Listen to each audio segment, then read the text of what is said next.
Can an employer insist on the employee getting a COVID-19 vaccination?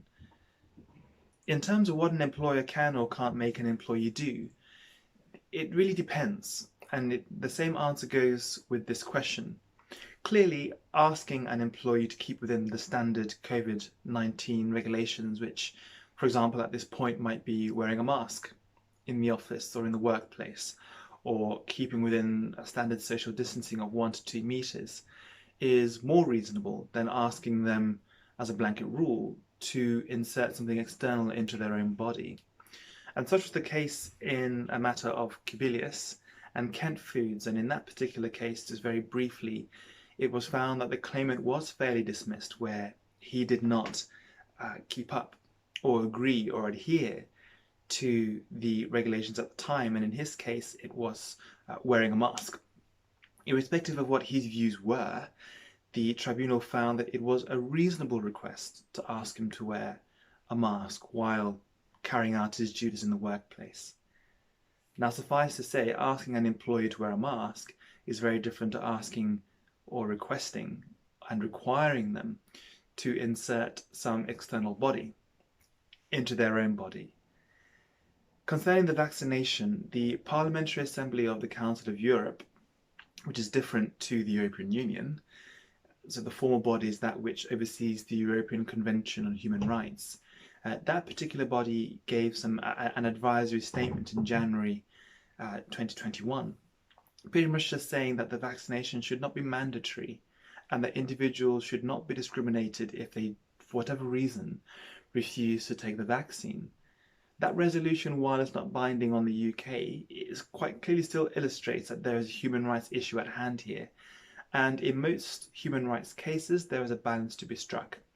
The rights of the individual have to be balanced against the need to protect the rights of others. So if requiring the vaccine to be had by your employees is something which an employer wants to do, there has to be a proportionate way of protecting others from that particular virus, from the COVID virus. It's got to be shown that that is a reasonable requirement. So if there is some kind of no jab, no job policy, the question's got to be why. Why is this policy being instigated? What is the aim? And is that aim legitimate? Now, for example, the current rollout scheme as of date in August is that it is foreseen that, for example, in care homes there's going to be a requirement for the care workers to have a jab in order to protect the vulnerable people that they're taking care of.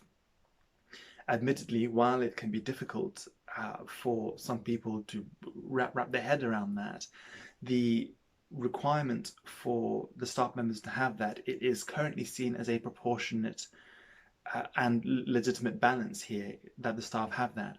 Now, suffice to say, there may be staff who, for religious reasons or for any other reason, might still believe that their rights are being impinged. And my view is that there are going to be quite tricky cases for employers to handle, even in the care sector in this regard. And that, of course, depends on why that particular individual is refusing that. But I think there is evidence to show in some up-and-coming cases where this sort of blanket rule will still be quite a juggling act for employers and indeed quite potentially the UK government to handle. So while I'm no expert at looking at these matters, because this is quite a new and upcoming thing, I think it's really important for employers to think about the justification as to why they're having a no jab, no job policy. And certainly for the employee, there are certainly human rights issues involved here. There are certainly discrimination, or potentially discrimination issues involved. And in many cases, there are quite likely to be unfair dismissal or constructive dismissal cases that are going to arise here. You're welcome to get in touch. Details are on the screen and they're also below in the details there too. Thank you.